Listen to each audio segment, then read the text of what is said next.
You think you just had an idea. It felt like yours. It felt like it came from nowhere. A spark, a flash, something only you could have produced in that exact moment. But here is what no one says out loud. That thought was never yours to begin with.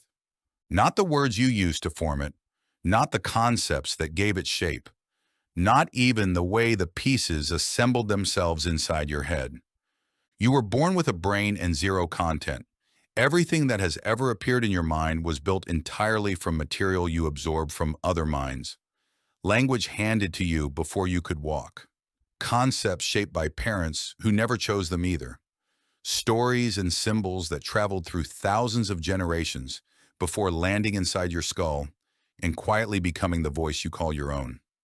You have been running on borrowed software your entire life, and the part that should shake you, you almost never notice. Psychologists call this cryptomnesia. It is the phenomenon where absorbed information resurfaces in your mind, stripped of its origin, so that it feels entirely new. It feels like creation, but what it actually is, according to psychologist Richard Marsh at the University of Georgia, is recall without attribution.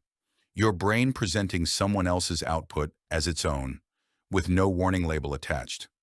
Marsh ran experiments where participants brainstormed in groups, then hours later were asked to generate new ideas independently.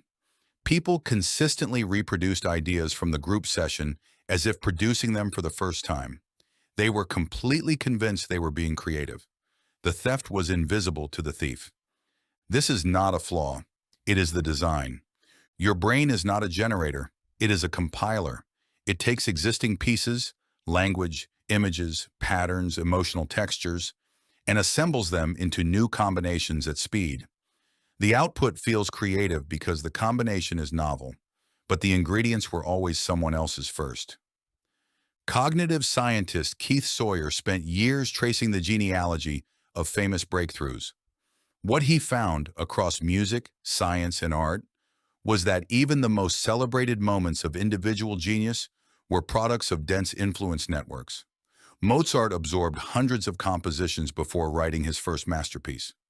Darwin credited Malthus directly in the first edition of On the Origin of Species. Einstein built his special relativity on thought experiments absorbed from Mach and Faraday.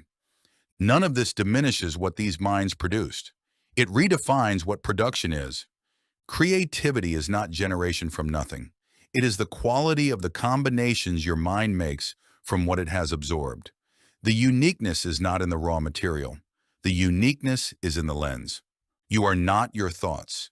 You are the filter through which the world's accumulated thoughts pass. And that filter is unrepeatable. It was built by the exact sequence of experiences your nervous system encountered before you had words to describe them. The rhythm of your parents' voices. The first story that frightened you. The first place that made you feel free. None of these gave you original content, but together they built a configuration of pattern recognition and associative memory that has never existed in exactly this form in any other mind on earth. And now this stops being about famous people and starts being about you. Every belief that feels core to your identity arrived from the outside before it ever felt like the inside. Your politics, your humor, your definition of success, all of it was handed to you before you were old enough to evaluate it. This does not make you inauthentic. It makes you human. You are a species that survives not by generating culture from scratch, but by transmitting it through minds, rebuilding it slightly differently through a new lens in each new one. Once you understand this, you gain something most people never access: the ability to choose your inputs deliberately. You can seek out minds that challenge the combinations your brain defaults to. You can let new inputs rewire the filter. That is what reading does, what travel does, what one conversation with someone whose life looks nothing like yours can do in 20 minutes. All of it is future thought you do not yet know you are going to have. You will have an idea tomorrow that feels entirely like yours.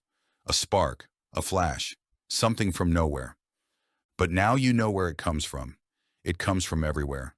From every sentence that rearranged something in your unconscious. From the ancient relay of minds that started before your species had language to carry it. That idea is still yours. Not because you manufactured it from nothing, but because of the exact, unrepeatable lens it had to pass through to reach you. You never had an original thought. And that is the most extraordinary thing about every single thought you have ever had.